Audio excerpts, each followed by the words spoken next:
संसार के लोगों को प्रभु परमात्मा के नाम का संदेश देते हुए कलयुग अवतार श्री गुरु नानक देव जी महाराज एक बार समुद्र के भीतर जहां रेतीला सा टापू है वहां जा पहुंचे। गुरुजी ने वहां सिद्ध मंडली को बैठे देखा। गुरुजी ने उनको आदेश किया, नमस्कार किया। उनमें से गुरु गोरखनाथ ने कहा, नमस्कार है उस अलेख प्रभु को। गोरखनाथ ने गुरुजी का स्वागत करके आसन पर बिठाया और कुशल मंगल पूछा। वहां सिद्ध लोग भंडारा तैयार कर रहे थे। गोरख ने कहा, हे भर्तरी, तुम जाओ, जाकर जल ले आओ। वहां जो देग बन रही थी उसमें 64 डोल पानी पड़ता था। 64 मन का डोल भर्तरी अपने सिर पर उठाकर ला रहा था। तब भर्तरी ने पूर्व की ओर देखा तो उसे कुरंग की कतार आती नजर पड़ी। भर्तरी ने एक कुरंग को कुरंगी के साथ कलोल करते देखा। उस समय भर्तरी ने कहा, अरे कामी कुरंगी, तुझे काम पीड़ित कर रहा है, तुझको नरक में जाना होगा। कुरंग ने कहा, हे भर्तरी, मैं पापी नहीं हूं। यह कमल पत्ती राजा जूनी की पुत्री है। 2 बार आगे यह मेरे साथ विवाही गई है। तीसरी बार हमारा इसका संयोग है। यदि तू कल वहां जा पहुंचेगा तब तेरा बचाव होगा, यदि नहीं जाएगा तब तू नरकगामी होगा। भर्तरी ने यह बात सुनकर दुखी होकर पूछा कि हे कुरंग, वह स्थान यहाँ से कितनी दूर है? कुरंग ने उत्तर दिया कि वह स्थान 90 करोड़ कोस की दूरी पर है। तब भर्तरी ने कहा, हे भाई, कल तक तो पूरी नहीं हो सकती। तब कुरंग कहने लगा, यदि तुम ना पहुंचोगे तब नरक में जाना होगा। यह सुनकर भर्तरी रोने लगा।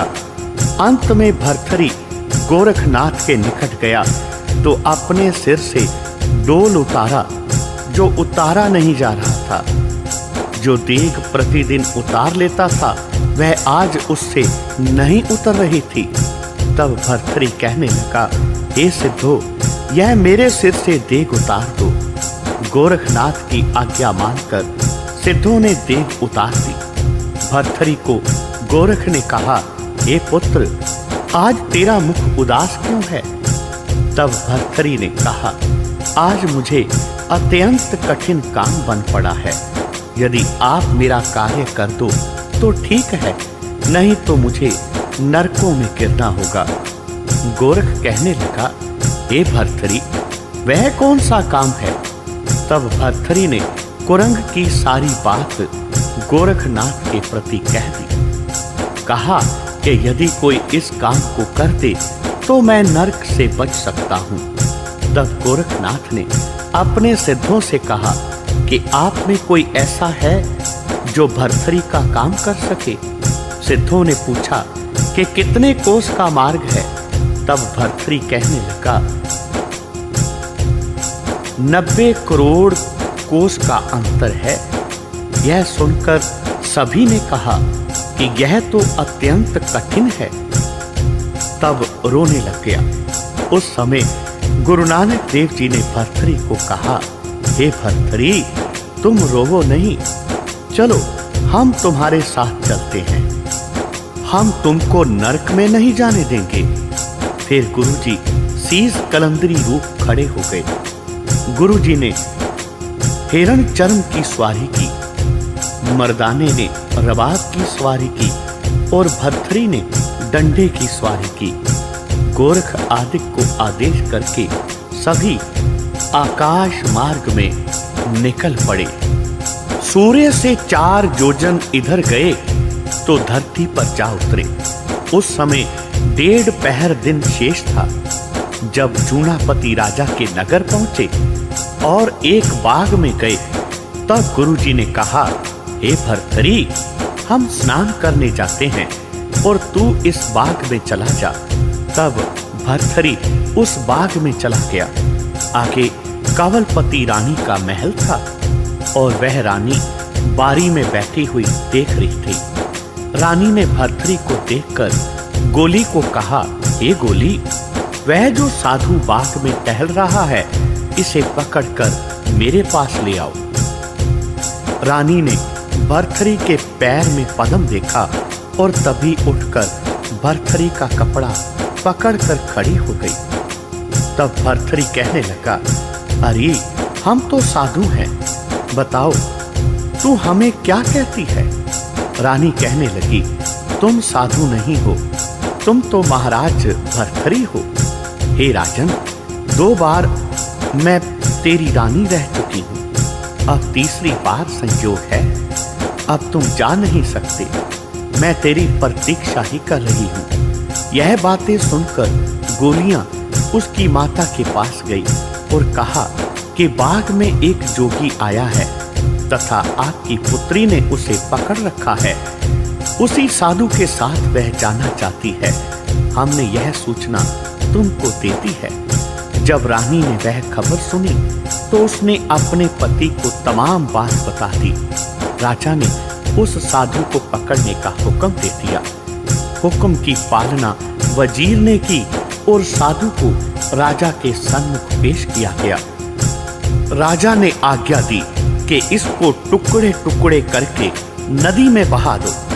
बस फिर क्या था, भर्तृहरि के टुकड़े टुकड़े करके नदी में फेंक दिए थे। मर्दाने ने गुरुजी को कहा, हे महाराज, भर्तृहरि के टुकड़े टुकड़े करके नदी में बहा दिया गया है। गुरुजी कहने लगे, मर्दाना जी, भर्तृहरि मरने का नहीं। उधर भर्तृहरि फिर से सावधान होकर उसी धौलत पर जा बैठा। राजा को फिर सूचना मिली कि वही साधु फिर राजकुमारी के महलों में देखा गया है। राजा ने फिर उसे पकड़कर मंगवा लिया तथा एक चिता में बैठाकर उसे आग लगा दी। गुरुजी को मर्दाने ने फिर कहा, हे गुरुदेव, भर्तृहरि को चिता में जला दिया गया है। गुरुजी कहने लगे, हे मर्दाना, भर्तृहरि जलेगा नहीं। इधर भर्तृहरि फिर चिता में उड़कर राजकुमारी के महलों में जा बैठा। राजा ने फिर हुक्म दिया कि उस साधु को गड्ढे में डाल दो और ऊपर एक दीवार खड़ी कर दो। राजा के हुक्म की पालना की गई। मर्दाना कहने लगा, गुरुजी, भर्तृहरि को गड्ढे में डालकर ऊपर दीवार चिना दी गई है। गुरुजी कहने लगे, मर्दाना जी, भर्तृहरि मरने का नहीं है। उधर फिर भर्तृहरि राजकुमारी के महलों में चला गया। राजा को फिर सूचना मिली। तब राजा ने वजीर से पूछा कि क्या बात है। वजीर कहने लगा, हे राजन, यह फकीर कोई जादूगर नजर आता है। अब तो उसे रस्सी से बांधकर सूली पर लटकाया जाए तो अच्छा है। साधु को रस्सी से बांधकर ढोल बजाते सूली पर चढ़ाने लगे। मर्दाने ने सब समाचार फिर गुरुजी को सुना दिया। तब गुरुजी कहने लगे, मर्दाना जी, अब भर्तृहरि की रक्षा हमें करनी होगी। अब गुरुजी सूली के निकट जाकर खड़े हो गए। जब गुरुजी ने सूली की ओर देखा तो वह सूली सरसब्ज हो गई। राजा ने हैरान होकर पूछा, वह जो नया साधु आया है, जिसके आने से सूली हरी हो गई है, वह कौन है?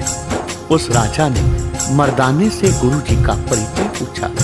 मर्दाना जी कहने लगे, हे राजन, यह सिख कलंदर रूपी गुरु नानक देव हैं और जिसको सूली दी जा रही है, यह राजा गंधर्व सेन का पुत्र महाराज भर्तृहरि है। राजे ने कहा, यह लोग हमसे क्या चाहते हैं? मर्दाना कहने लगा, हे राजन, जो तुम्हारी कन्या है, यह भर्तृहरि के साथ इससे पूर्व 2 बार विवाही गई है।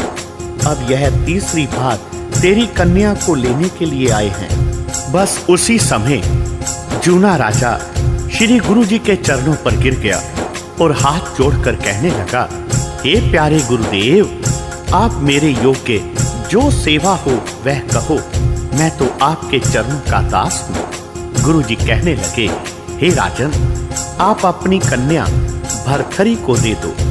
आज की रात्रि में तेरी कन्या तथा भर्तृहरि का संयोग है। तब राजा ने कहा, हे महाराज, लोक लज्जा को सन्मुख रखकर प्रार्थना है कि कुछ बारात आदि का प्रबंध हो, हमें प्रसन्नता हो जाएगी, क्योंकि मैं आखिर राजा हूं। गुरुजी कहने लगे, हे राजन, तू बारात के स्वागत का सामान तैयार कर, बारात जरूर आएगी। यह सुनकर राजा अपने घर की ओर चला गया। इधर गुरुजी ने परमेश्वर से प्रार्थना की, हे महाराज, जो आपके पास जो 96 करोड़ मेघमाला है, उनके जो अधिष्ठा देवता हैं, उनको कृपया हमारे पास भेज दो। बस फिर क्या था, देवताओं की बारात सज गई। बाजे बजाने वाले, नित्य मंगल करने वाले सभी देवता आ गए। उधर राजा को सूचना मिली, हे राजन, बारात इतनी है कि तुम्हारे राज्य में उनके बैठने को भी स्थान नहीं है। राजा ने सोचा कि मैं यदि अपने सारे राज्य की सामग्री भी जुटा लूं, तब भी एक समय का भोजन एकत्र नहीं हो सकता। तब राजा ने अपने कंठ में कपड़ा डाला और श्री गुरु नानक देव जी महाराज के चरणों में आ गिरा। कहने लगा, हे गुरुदेव, यह आपकी अपार माया मेरी बेइज्जती करने पर तुल गई है। गुरुजी ने कहा, हे राजन, बारात की मांग तुमने ही की थी, सो हमने बारात एकत्र कर ली है। परंतु हे राजन, तुम चिंता क्यों करते हो? जहां से बारात आई है, वहां से इनको खुराक आ जाएगी। फिर गुरुजी ने निरंकार के प्रति प्रार्थना की, हे कृपालु, आप इस बारात के जीवन के लिए सामान भी भेजो। बस 36 प्रकार के भोजन जो परम पवित्र तथा स्वाद थे, अपने आप ही एकत्र हो गए। खूब स्वागत किया गया। आधी रात्रि के समय भर्तृहरि का विवाह हो गया। राजा ने कहा, हे महाराज, यह तिल पुष्प सहित मेरी कन्या को स्वीकार करके ले जाओ। गुरुजी कहने लगे, हे राजा, यह दहेज की वस्तु नहीं चाहिए। राजा यह सुनकर मौन ही हो गया। फिर कमलपति गुरुजी के चरणों में पड़ गई और कहने लगी, हे गुरुदेव, मैं तो आपकी दासी हूँ, मैं तो आपके चरणों की सेवा करूंगी। गुरुजी कहने लगे, हे कमलपति, यदि तू 10,000 वर्ष तपस्या करे तो फिर तू हमारे साथ समाएगी। यह सुनकर कमलपति चुप हो गई और एक दुपट्टा मर्दाने को देकर कहा, हे मर्दाना, यह मेरी सहदानी है, इसे तू अपने साथ ले जा। अब वहां से विदा हुई। तब मर्दाने का रबाब चलता नहीं था। उस समय गुरुजी ने कहा, हे मर्दाना जी, यदि कोई वस्तु किसी गृहस्थी की तुम्हारे पास है तो वह लौटा दो। मर्दाना कहने लगा, हे महाराज, मेरे पास रानी का दिया हुआ एक दुपट्टा है। गुरुजी ने कहा, दिखाओ तो। जब देखा गया तो वह दुपट्टा 10,000 रुपए कीमत का पाया गया। मर्दाने ने कहा, हे महाराज, मैं किस मुंह से लाया हूं और अब किस मुंह से वापस करूं? गुरुजी ने मर्दाने के मुख पर हाथ फेरा तो मर्दाने का दाढ़ा सफेद हो गया।